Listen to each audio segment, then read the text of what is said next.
Candidate Ramgarh विधानसभा में चुनाव जीत गया था और पूरे मीडिया पर पूरे समाचार में दिखा दिया गया था और जानबूझकर ऐसे चोरी से माने सर्टिफिकेट को ज़बरदस्ती ले लिया गया और लेकर भाग गया माने आरजेडी का सदस्य।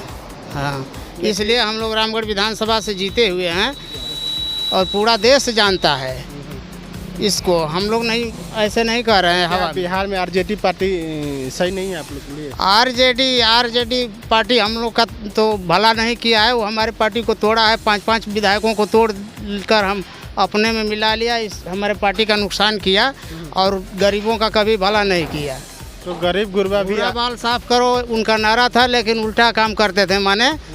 हाँ, उन्हीं लोगों को उनके मंत्रिमंडल में 43 मंत्री हुआ करते थे सवर्ण समाज के, और दलित समाज को अच्छा प्रतिनिधित्व भी नहीं दिए वो। अच्छा, आपकी बार जो बक्सर विधानसभा है, आपकी बार बक्सर विधानसभा से कौन कैंडिडेट आ रहा है?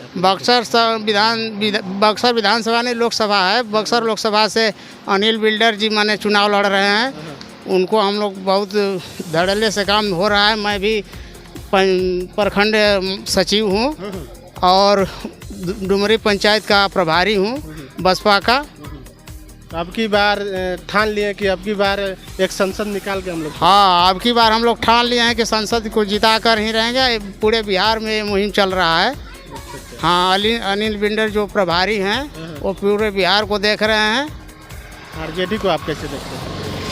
आरजेडी से तो हमारी शुरू से ही 90 दशक से ही हमारी लड़ाई रही है आरजेडी से।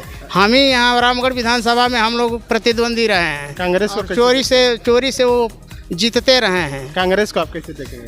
कांग्रेस तो मैंने 40 साल में कुछ भला नहीं किया हम लोगों का। अगर कांग्रेस भला किया होता तो आज संविधान बदलने की बात ही नहीं उठता। बीजेपी को आप कैसे देखते हैं? बीजेपी तो माने हम लोगों को माने रसातल में ले जा रहा है। बीजेपी से भी भला होने वाला नहीं है हम लोग का। एकमात्र एकलौती पार्टी बहुजन समाज पार्टी है, जिसका नेता बहन माननीय मोहन कुमारी मायावती जी हैं।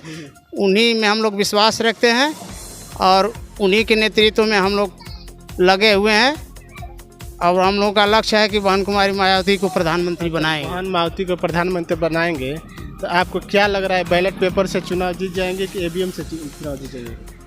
ये भी बैलेट पेपर से चुनाव होना चाहिए, इसका तो मैंने लड़ाई चल ही रहा है। और भानु प्रताप वो बोल रहा था, मैंने हम लोग देखे हैं मैंने सोशल मीडिया पर, वो बोल रहे थे कि मैं 50 माने मशीन लाइए, मैं हैंग करके दिखा देता हूँ। मशीन हैंग होता है तो जिसके पास सरकारी तंत्र है वो तो चुनाव का दुरुपयोग कर ही रहा है। और हम लोग लगे हुए इतना वोट डालेंगे कि मशीन भी फेल हो जाएगी। अभी मान लीजिए कि ईवीएम मशीन से चुनाव हो रहा है तो क्या उम्मीद है कि आपकी सरकार बनेगी?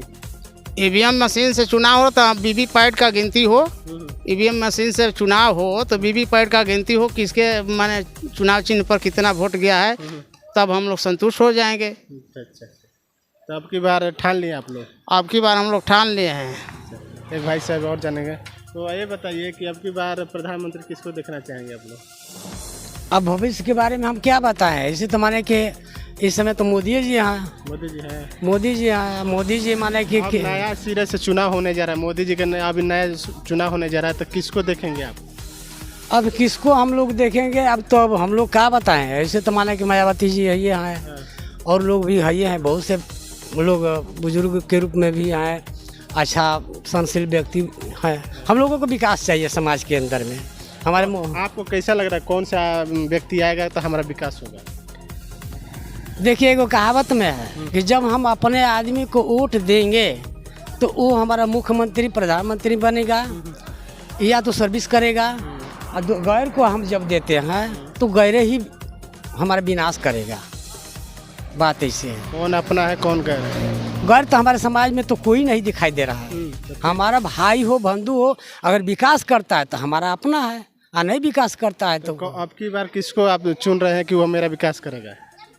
अरे तो अपना आदमी कोई हो तब ना हम कहेंगे। वोट देंगे ना? हाँ। वोट देंगे ना? हाँ। तो किसको अब की बार? हम अब की बार नहीं है, हम लोग तो सदियों से आज इतिहास से हम लोगों को बता रहे हैं कि हाथी छाप के छोड़कर कोई चीज़ किसी को देना नहीं है।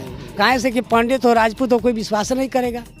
जब तो जाति का बंटवारा हो गया है, आराम का मुद्दा लेकर के लोग विधानसभा लोकसभा को चुनाव कर रहे हैं, यहाँ तो मानवता के लेकर के न चलना चाहिए। आरजेडी पार्टी को कैसे देखेंगे आप? आरजेडी को अगर मान के आज नहीं तो बिहार में तो कई बार आरजेडी जीता है लालू सरकार ने। तो वो आपका विकास नहीं किया है? अरे खुद जो चोरी है चोरी कर रहा है, हाँ तो वो दूसरे को क्या भला करेगा? जो दूसरे का गला काट रहा है। जमीन बिहार सरकार का कितना माने कवर किया, कितना माने किया, चारा घोटाला में कितना किया। तो हर मंत्री का तो वही बात है। अगर पेपर में देखा जाए, व्हाट्सएप में देखा जाए तो कितना मंत्रियों के ऊपर है। और हमारे मायावती जी बहुजन समाज के पार्टी पूरा उत्तर प्रदेश का सहयोग दिए थे, उसमें कितना मंत्री लोग सरासर घोटाला करके मान के उनको निकासित कर दिया। अगर निकासित करने के बाद उसको वंचित किया जाए कि साला किसी समाज में किसी पार्टी में वो न दखल अंदाजी करे, उस पर ऑब्जेक्शन लगाना चाहिए। न कि आज यहाँ चोर बालिन कल दूसरे पार्टी में हमको। बिहार में ज़्यादा तौर से आरजेडी का समर्थन आ रहा है, आप लोग उसका खिलाफ क्यों कर रहे हैं? खिलाफ हम लोग कहाँ कर रहे हैं? माहौल जिस तरह हम देखिए बहुजन समाज पार्टी के तहत तो हम लोग सोचते हैं कि बिहार में जैसे कि एक दो हैं, जमा खां है, भरत बिंद है, वो भाजपा की भी है, लेकिन बहुजन समाज पार्टी से खड़ा हुए थे, वो जीत गए। उसकी बात नहीं है, बहुजन से है तो समर्थन तो मिल रहा है। हम लोगों को विकास चाहिए। और बिहार के अंदर में चाहे कोई भी भारत के अंदर में 2 मुट्ठी चावल 2 मुट्ठी गेहूँ फेंक देता है, हमारा समाज उसी में उजला जाता है। अगर मोदी जी अगर कहे कि बिहार के अंदर में हर गांव से 5 गो लड़का को लड़की को लेकर के नौकरी करेंगे तो ना अच्छा है कि 1 मुट्ठी दाना पर भुलवा देते हैं। तो मुद्दा तो वो ना चीज़ है। देखिए दुर्गावती क्षेत्र में, ग्रामीण क्षेत्र में हम लोग घूम रहे हैं और अधिकांश करके बीएसपी का समर्थन लोग मिले हैं और मेरे भैया जी हैं जो कि बीएसपी का ही समर्थन कर रहे हैं। आगे आप